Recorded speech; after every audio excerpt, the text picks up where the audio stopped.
जय हिंद साथियों। आज के हमारे द ऑडियो कॉन्सेप्ट शो का टॉपिक है असहयोग आंदोलन। सबसे पहले इसके संक्षिप्त परिचय पे हम लोग चर्चा करेंगे। सितंबर 1920 से फरवरी 1922 के बीच महात्मा गांधी तथा भारतीय राष्ट्रीय कांग्रेस के नेतृत्व में असहयोग आंदोलन चलाया गया, जिसने भारतीय स्वतंत्रता आंदोलन को एक नई जागृति प्रदान की। 1919 ईस्वी तक गांधी जी स्वेच्छा से ब्रिटिश साम्राज्यवादी शासन व्यवस्था के पक्षधर बने रहे, क्योंकि उसमें वे सुधार चाहते थे। परंतु जलियांवाला बाग नरसंहार सहित अनेक घटनाओं के बाद गांधी जी ने अनुभव किया कि ब्रिटिश हाथों में एक उचित न्याय मिलने की कोई संभावना नहीं है। इसलिए उन्होंने ब्रिटिश सरकार से राष्ट्र के सहयोग को वापस लेने की योजना बनाई और इस प्रकार असहयोग आंदोलन की शुरुआत की गई और देश में प्रशासनिक व्यवस्था पर प्रभाव पड़ा। असहयोग आंदोलन का संचालन स्वराज की मांग को लेकर किया गया। इसका उद्देश्य सरकार के साथ सहयोग न करके कार्रवाई में बाधा उत्पन्न करना था। असहयोग आंदोलन गांधी जी ने 1 अगस्त 1920 को आरंभ किया। यह आंदोलन अत्यंत सफल रहा, क्योंकि इसे लाखों भारतीयों का प्रोत्साहन मिला। इस आंदोलन से ब्रिटिश प्राधिकारी भी प्रभावित हुए। करेंगे आंदोलन का आरंभ एवं विकास। महात्मा गांधी 1915 ईस्वी से 1919 ईस्वी तक देश के सार्वजनिक तथा राजनीतिक जीवन में अंग्रेजी सरकार के एक सहयोगी के रूप में ही कार्य करते थे। परंतु 1920 ईस्वी में गांधी जी के राजनीतिक जीवन में एक परिवर्तनकारी मोड़ आया। कुछ घटनाओं और अन्य परिस्थितियों ने उन्हें सहयोगी से असहयोगी बना दिया।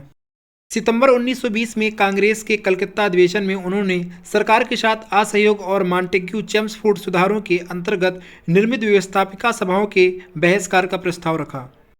गांधी जी के इस प्रस्ताव का विरोध करते हुए एनी बेसेंट ने कहा कि यह प्रस्ताव भारतीय स्वतंत्रता का सबसे बड़ा धक्का है। गांधी जी के इस विरोध तथा समाज और सब जीवन के विरुद्ध संघर्ष की घोषणा का सुरेंद्र नाथ बनर्जी, मदन मोहन मालवीय, देशबंधु चित्तरंजन दास, बिपिन चंद्र पाल, मोहम्मद अली जिन्ना, शंकर नायर, सर नारायण चंद्र वारकर ने प्रारंभ में इसका विरोध किया। फिर भी अली बंधुओं एवं मोतीलाल नेहरू के समर्थन से यह प्रस्ताव कांग्रेस ने स्वीकार कर लिया। यही वह क्षण था जहां से गांधी युग की शुरुआत हुई। हम लोग चर्चा करेंगे अब असहयोग आंदोलन के घटनाक्रम के बारे में। महात्मा गांधी ने अली बंधुओं के साथ पूरे देश का भ्रमण किया और कई तरह की रैलियां आयोजित की और छात्रों एवं राजनीतिक कार्यकर्ताओं को भाषण दिए, जिसका ये परिणाम रहा कि हजारों की संख्या में छात्रों ने स्कूल और कॉलेज छोड़ दिए एवं आंदोलन के दौरान स्थापित किए गए 800 से ज़्यादा स्कूल व कॉलेज में प्रवेश लिया।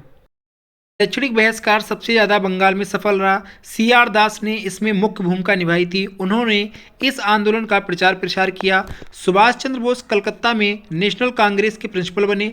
पंजाब में भी शैक्षणिक बहिष्कार काफ़ी सफल रहा तथा यहाँ पर लाला लाजपत राय ने मुख्य योगदान दिया था। कानून और कोर्ट के बहिष्कार में काफ़ी सफलता मिली। CR दास, मोतीलाल नेहरू, MR जयकर, सैफुद्दीन जैसे वकीलों ने लॉ कोर्ट का बहिष्कार किया। असहयोग आंदोलन की सबसे बड़ी सफलता विदेशी कपड़ों के बहिष्कार को मानी जाती है। विदेशी कपड़ों की दुकानों के खिलाफ अभियान चलाए गए। इसके अलावा शराब की दुकानों पर धरने भी दिए गए। पूरा देश स्वदेशी शब्द से परिचित हो चुका था। स्वदेशी खाना, पहनना और अन्य वस्तुओं को काम में लाना ही असहयोग आंदोलन का मुख्य घटक बन गया था। स्वदेशी कपड़ों के लिए गांधी जी और कांग्रेस ने खादी पर जोर दिया, जिसके लिए चरखे को काफ़ी प्रसिद्धि मिली और बड़े पैमाने पर चरखे का उपयोग किए जाने लगा और खादी वस्त्र तो इस अभियान के लिए एक यूनिफॉर्म बन गया था। असहयोग आंदोलन को फंड देने के लिए तिलक स्वराज फंड की स्थापना की गई और 6 महीने के भीतर इसमें लगभग 1 करोड़ रुपए एकत्र हो गए। जब वेल्स के राजकुमार ने 1921 में भारत की यात्रा की तो उनके विरोध में हड़ताल की गई, जिसमें इस राज का काफ़ी सहयोग रहा।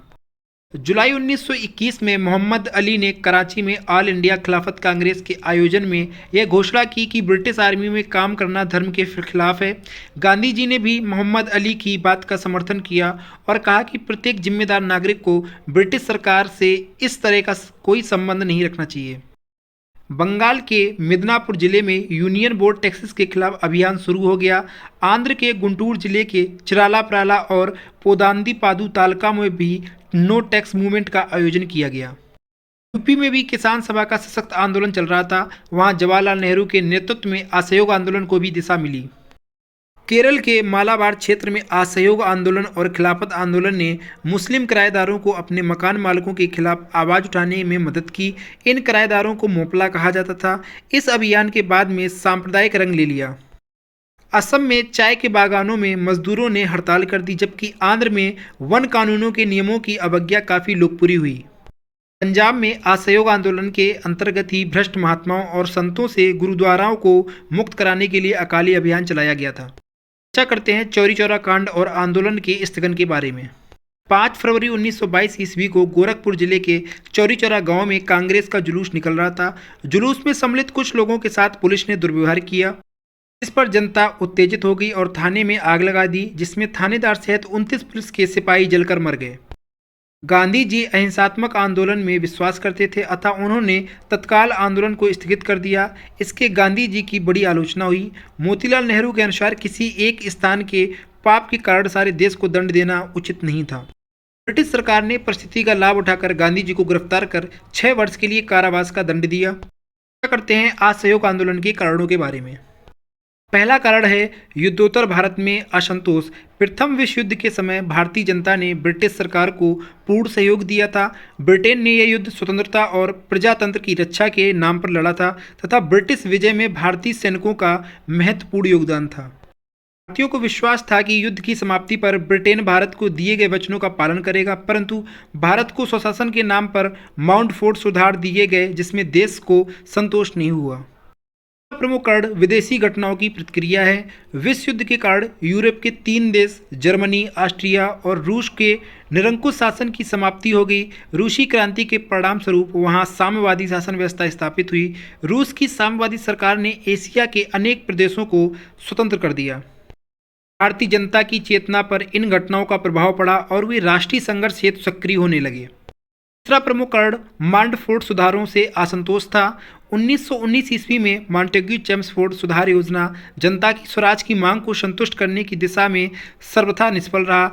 युद्ध के समय सरकार ने भारत को उत्तरदायी शासन देने का वादा किया था, परंतु इस समय योजना में उत्तरदायी शासन तो दूर, सिखों को भी मुसलमानों से पृथक कर निर्वाचन का अधिकार दे दिया गया, जिससे जनता में ब्रिटिश शासन के प्रति असंतोष फैल गया। चौथा प्रमुख कारण मूल्य वृद्धि था। युद्ध के दौरान भारत सरकार को बहुत अधिक खर्च करना पड़ा, साथ ही सरकार पर अत्यधिक कर्जभार हो गया। परिणाम स्वरूप देश में मुद्रास्फीति की स्थिति पैदा हो गई। प्रमुख कारण है अकाल और प्लेग। 1917 ईस्वी में अनावृष्टि के कारण देश में अकाल एवं प्लेग फैल गया। हजारों व्यक्ति अकाल के ग्रस्त बन गए। सरकार की ओर से जनता का दुख दूर करने के लिए कोई प्रयास नहीं किया गया। इससे भी जनता में असंतोष बढ़ता ही गया। प्रमुख कारण इसका रॉलेट एक्ट भी है। देश में उठने वाले जन असंतोष से निपटने के लिए 18 मार्च 1919 ईस्वी को रॉलेट एक्ट नामक काला कानून पास किया गया, जिसके अनुसार शासन को किसी भी व्यक्ति को संदिग्ध घोषित कर बिना दोषी सिद्ध किए जेल में बंद करने का अधिकार दिया गया। इस प्रकार सरकार को पर्याप्त दमनकारी अधिकार मिल गए और भारतीयों की स्वतंत्रता निरर्थक एवं महत्वहीन हो गई थी।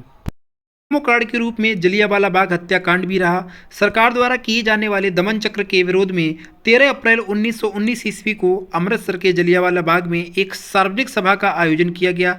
इस शांतिपूर्ण सभा पर अमानुषिक रूप से गोलियों की वर्षा की गई। लगभग 1000 स्त्री, पुरुष और बच्चे मारे गए तथा 2000 व्यक्ति घायल हुए, परंतु इस आतंक के बावजूद भी राष्ट्रीय आंदोलन का दमन नहीं हो सका। खिलाफत आंदोलन। प्रथम विश्व युद्ध में तुर्की अंग्रेजों के विरुद्ध लड़ा। विश्व युद्ध के पश्चात विजेता राष्ट्रों ने तुर्की में खलीफा का पद समाप्त कर कई टुकड़ों में विभाजित कर दिया। भारतीय मुसलमान तुर्की के खिलाफ को अपना धर्मगुरु मानते थे, अतः अंग्रेजों के इस कृत्य से उनमें बहुत रोष फैल गया। इस रोष को प्रकट करने के लिए मोहम्मद अली और शौकत अली नाम के 2 भाइयों ने खिलाफत आंदोलन का नेतृत्व किया। कांग्रेस ने इस आंदोलन का समर्थन किया और इससे देश में हिंदू मुस्लिम एकता की भावना फैल गई। वस्तुतः इस आंदोलन के साथ मुस्लिम जनता पूर्ण रूप से राष्ट्रीय आंदोलन में कूद पड़े। क्या करते हैं खिलाफत व असहयोग आंदोलन का एकीकरण के बारे में। प्रथम विश्व युद्ध के पश्चात तुर्की के प्रति अंग्रेजों के अपमानजनक रवैये के कारण भारतीय मुसलमान क्षुब्ध व उत्तेजित हो चुके थे। इसी संदर्भ में मुसलमानों के धार्मिक स्थलों पर खलीफा के प्रभुत्व को पुनर्स्थापित करने के लिए खलीफा को प्रदेशों की पुनर्व्यवस्था कर अधिक भू क्षेत्र प्रदान करने के उद्देश्य से भारत में मोहम्मद अली, शौकत अली, मौलाना आजाद जैसे नेताओं ने खिलाफत कमेटी 1919 ईस्वी का गठन कर देशव्यापी आंदोलन की नींव रखी थी। इस दौरान औपनिवेशिक नीतियों की शोषणकारी प्रवृत्तियों के कारण गांधी जी के नेतृत्व में जन आधारित संघर्ष के रूप में असहयोग आंदोलन की नींव रखी गई, जिसके संघर्ष गांधी ने 1 वर्ष के अंदर स्वराज की लक्ष्य को रखा। इसी दौरान औपनिवेशिक नीतियों की शोषणकारी प्रवृत्तियों के कारण गांधी के नेतृत्व में जन आधारित संघर्ष के रूप में असहयोग आंदोलन की नींव रखी गई, जिसके अंतर्गत गांधी जी ने 1 वर्ष के अंदर स्वराज के लक्ष्य को स्पष्ट रूप से रखा था। आंदोलन की शुरुआत में कुछ समय तक खिलाफत के नेता असहयोग आंदोलन के पक्ष में सभाओं, धरनों, प्रदर्शनों का प्रयोग करते रहे, लेकिन ब्रिटिश शासन के विरुद्ध सशक्त प्रदर्शन के लिए खिलाफत व असहयोग आंदोलन का एकीकरण आवश्यक हो गया था। गांधी ने भी खिलाफत आंदोलन को सत्य व न्याय पर आधारित मानकर इसे असहयोग आंदोलन के साथ सम्मिलित करने की रणनीति को अनुमोदित कर दिया, ताकि अंग्रेजों की फूट डालो राज करो नीति पर चोट की जा सके। खिलाफत असहयोग आंदोलन से प्रारंभ हुए व्यापक जन संघर्षों ने ब्रिटिश शासन के समक्ष कड़ी चुनौती प्रस्तुत की। इसके एक तरफ हिंदू मुस्लिम एकीकरण का तोड़ पाना अंग्रेजों के लिए मुश्किल हो गया, तो वहीं मुस्लिमों की राष्ट्रीय आंदोलन में सहभागिता ने स्वतंत्रता संग्राम में जनता की भागीदारी को बढ़ा दिया था। इस आंदोलन के दौरान जहां 90,000 छात्रों ने स्कूल कॉलेजों का बहिष्कार किया, वहीं उस समय राष्ट्रीय शिक्षण संस्थानों जामिया मिलिया, काशी विद्यापीठ आदि की स्थापना को भी प्रोत्साहन दिया गया। वकीलों ने वकालत छोड़ दी और विदेशी कपड़ों को बहिष्कार से आयात को घटाकर आधा कर दिया। शराब की दुकानों पर धरना प्रदर्शन हुए और चरखा खादी का प्रचार प्रसार तीव्र गति से किया गया। स्पष्ट है कि असहयोग खिलाफत आंदोलन के एकीकरण ने पूरे राष्ट्र की जनता को एक सूत्र में बांधने का कार्य किया। इसने जनता को आधुनिक राजनीति से परिचित कराया तथा हिंदू मुस्लिम एकता को बढ़ावा देकर स्वतंत्रता आंदोलन में रूढ़वादी विचारों से मुक्त राष्ट्रवादी मुस्लिम नेताओं का समर्थन प्राप्त किया। चर्चा करेंगे असहयोग आंदोलन के कार्यक्रम के बारे में। सरकारी उपाधियों व अवैतनिक पदों का त्याग कर दिया जाए तथा जिला व म्यूनिसिपल वार्डों के मनोनीत सदस्य अपने पदों से त्याग पत्र दे दें। सरकारी दरबारों, स्वागत समारोहों व सरकारी अफसरों के सम्मान में आयोजित कार्यक्रमों में भाग न लें। सरकारी तथा सरकार के सहायता पाने वाले स्कूलों व कॉलेजों का बहिष्कार किया जाए तथा राष्ट्रीय शिक्षा संस्थाओं की स्थापना की जाए।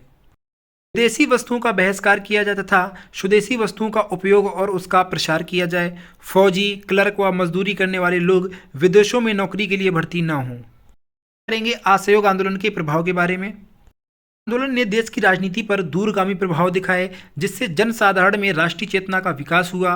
कूपलैंड के अनुसार गांधी जी ने राष्ट्रीय आंदोलन को एक क्रांतिकारी आंदोलन और एक जन आंदोलन के रूप में परिणत करा दिया था। संसार के इतिहास में एक शक्तिशाली देश के विरुद्ध जनता द्वारा पहली बार व्यापक स्तर पर अहिंसात्मक आंदोलन चलाया गया था। स्पष्ट हो गया कि साम्राज्य से लड़कर ही स्वराज्य प्राप्त किया जा सकता है। इसने भारतीयों में आत्मसम्मान तथा निर्भीकता की भावना उत्पन्न कर दी थी। इसके चलते हिंदू मुस्लिम एकता स्थापित हुई। देश भर में एक समान विचारधारा व राष्ट्रीयता की भावना का प्रसार हुआ व विभिन्न संप्रदायों और प्रांतों के लोग कांग्रेस के झंडे के नीचे आकर कार्य करने लगे।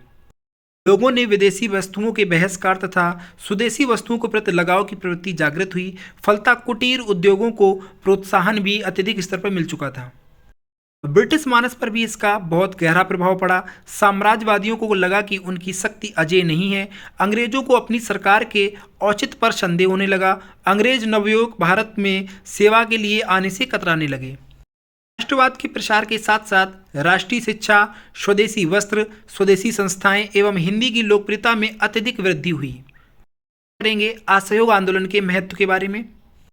भले ही असहयोग आंदोलन ने अपने घोषित उद्देश्य को हासिल नहीं किया, लेकिन महात्मा गांधी की रणनीतिक और नेतृत्वकारी भूमिका ने भारत के स्वतंत्रता संघर्षों को नए आयाम दिए। आंदोलन का सबसे बड़ा लाभ यह था कि इसमें आम लोगों को एक नया विश्वास दिया और उन्हें अपनी राजनीतिक खोज में निडर रहने की शिक्षा दी थी। महात्मा गांधी ने स्वराज के लिए विचार और आवश्यकता को अधिक लोकप्रिय धारणा बनाया, जो बदले में देशभक्ति के उत्साह की एक नई लहर पैदा की। निष्क्रिय प्रतिरोध के माध्यम से सत्याग्रह या विरोध भारतीय स्वतंत्रता आंदोलन का प्राथमिक उपकरण बन गया। चरखे और खादी को भारतीय राष्ट्रवाद के प्रतीक के रूप में बढ़ावा देने के भारतीय हथकरघा उद्योगों को पहचान हासिल करने में मदद मिली।